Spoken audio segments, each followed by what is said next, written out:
Big TV భక్తి సమాచారం WhatsApp ఛానల్లో జాయిన్ అవ్వండి. అన్ని విశేషాలు ఎప్పటికప్పుడు తెలుసుకోండి. నమస్కారం. ఆండాళ్ తిరువలిగలే శరణు. జయ శ్రీకృష్ణ. 18వ పాసురం. ఆండాళ్ తల్లి ఈ 18వ పాసురంలో ఎంతో చక్కటి విషయాలను ఎంతో సంపుగా వర్ణించిందనమాట. మనకు ఈ 18వ పాసురం అనేది చాలా ముఖ్యమైన పాసురం. ఎందుకు అని అంటే మనకు 18 అనే సంఖ్యకు చాలా ప్రాముఖ్యత ఉందన్నమాట. 8 + 1 9 అంటే ఏంటి? ఈ నవవిధ భక్తి మార్గాలతోటి నవరంధ్రాలు కలిగిన ఈ శరీరంతో మనము ఎంతో చక్కగా పరమాత్ముని చేరుకోవాలి ఏదో ఒక సాధనం చేత. అలాగే మనకు ఎన్నో చెప్తూ ఉంటారు, నవనిధులు నవధాన్యాలు అని. అంటే ఏంటి? పరిపుష్టమైన ఒక సంపద సమృద్ధిగా ఉండాలి అని అంటే ఆ సంఖ్యతో పోలుస్తారనమాట.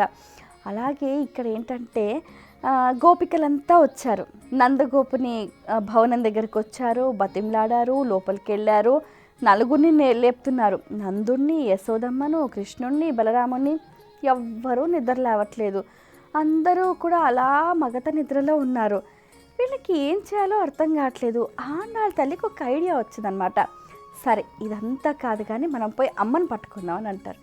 నిజంగా అమ్మ అనుగ్రహం ఉంటే అన్నీ ఉన్నట్లే, అమ్మ దయ ఉంటే అన్నీ ఉన్నట్టే, అమ్మ దయ ఉంటే దేనికి లోట్లేదు అనేది ప్రత్యక్షంగా నిదర్శనమైందనమాట. ఇక మనం అమ్మని లేపుదాం అనే క్రమంలో వీళ్ళు అడుగు ముందుకు వేస్తారు. మరి ఆ అమ్మని లేపే క్రమంలో ఎలా ప్రశంసిస్తారు అని అంటే ఎంత చక్కగా తెలుసా?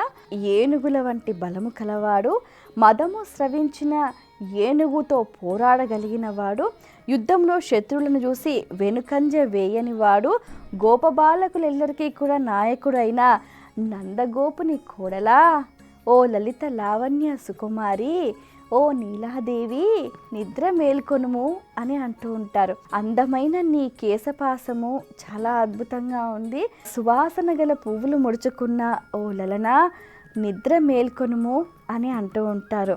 ఇంకా ఏమంటారు అని అంటే, మీ బావను కీర్తించటానికి మేము వచ్చాం, నీవు కూడా లేచి రమ్ము, ఎర్ర తామరి పువ్వును వంటి చేతులు కలదానా, చేతి కంకణములు గల్లు గల్లు మనగా ఆ తలుపు గడి తీయుము అంటూ కూడా ఎంతో శ్రావ్యంగా, ఎంతో చక్కగా, ఎంతో వినసొంపుగా వాళ్ళు కీర్తిస్తూ ఉంటారు.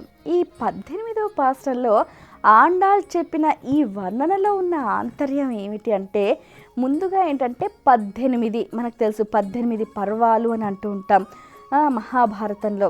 అలాగే భగవద్గీతలో కూడా మనకు 18 అధ్యాయాలకు సంబంధించి ఎంతో చక్కటి ముఖ్యమైన వివరణ ఉంది అని అంటూ ఉంటారు.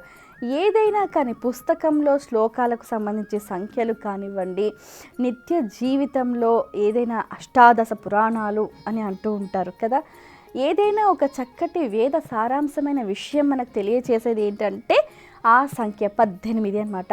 సో అందుకనే ముందుగా అమ్మ దగ్గరకు వచ్చారనమాట. సో అమ్మను కూడా ఏమని స్తుతించారు? ఆవిడ ఎవరు? కోడలు కదా, నందుని కోడలు. అంటే ఇప్పుడు ఎవరైనా కూడా ఇంటికి సంబంధించి ఫలానా వారి కోడలమ్మ అంటే కూడా అది ఒక పేరు ప్రఖ్యాతలు చాలా బాగుంటుంది కదా. అంటే ఇక్కడ ప్రశంసించటంలో కూడా గుణగణాలను, ఒక కుటుంబము, ఒక గౌరవము, ఒక వంశపారంపర్యము, ఒక మర్యాద, ఇవన్నీ కూడా మేళవించారు. అంటే ఇప్పుడు ప్రస్తుతం ఉన్న సమాజంలో బంధాలు, బంధుత్వాలు, బాంధవ్యాలు సన్నగిల్లుతున్న ఈ నేపథ్యంలో, ఈ కలియుగంలో కూడా ఒక బంధనం అంటే ఫలానా ఇంటి ఫలానా కోడలు అని గర్వంగా పిలుస్తూ ఉంటే ఆమెకు కూడా ఎంత చక్కగా ఉంటుంది, తళుక్కుమన్నట్టుగా మెరిసినట్టుగా ఉంటుంది కదా. అంటే ఓహో అని అన్నట్టుగా అనిపిస్తుంది కదా. అలా తర్వాత ఏంటి? మీ బావని కీర్తించడానికి మేమంతా వచ్చాము, నీవు కూడా లేచిరా. ఇది ఇంకా మళ్ళీ వయ్యారంగా, సొగసుగా, ప్రేమగా ఎంతో చక్కగా ఆ గోపికలంతా కూడా మేమంతా వచ్చాము మీ భావాన్ని కీర్తించడానికి, నువ్వు కూడా రావచ్చు కదా, నీ చేతి గాజులు కంకణలు ధ్వని చేయుచుండగా ఆ మణితో కూడుకున్న తలుపులను తెరవము అంటూ కూడా ఎంతో చక్కగా వారు ఈ పాసురంలో స్తుతిస్తూ ఉంటారనమాట. అంటే ఇక్కడెక్కడ మనం గమనించామా? ఒక ప్రేమ, ఒక మాధుర్యము, ఒక శ్రావ్యత, ఒక వినయ విధేయతలు, ఎన్ని గుణాలు కలిస్తున్నాయి అంటే ఈ ఒక్కొక్క పాసురం మనం శ్రవణం చేస్తుంటే అటువంటి ఉత్తమోత్తమైన గుణాలను మనం పెంపొందించుకోవాలి. ఆండాళ్ తల్లి ముఖ్యమైన ఉద్దేశం ఇదే. ఎందుకు అంటే కలి ప్రభావం అనేది ప్రతి ఒక్కరిపైన విపరీతంగా ఉంటుంది. దాని నుంచి బయటపడాలంటే ఎలా? మన సుగుణాలను సుమధురంగా సుగంధభరితంగా మనం పెంపొందించుకోవాలన్నమాట. దానికి ఏం చేయాలి? సాధన చేయాలి. వాటికి ఇటువంటి వ్రతాలు, నోములు, పూజలు అనేవి మనకు ఒక తార్కాణంగా ఉంటాయన్నమాట. అందుకనే ఈ శ్రీవ్రతం అనేది, తిరుప్పావై వ్రతం అనేది చాలా ఉత్తమోత్తమైన వ్రతం అన్నమాట. మరి ఈ పాసురంలో మనం గమనిస్తే అమ్మ మాధుర్యము, తర్వాత అమ్మ గుణగణాలు, తర్వాత ఒక కుటుంబము, ఒక గౌరవము, అందులో మళ్ళీ మిళితంగా ఉన్న ఒక ప్రేమ సౌందర్యము.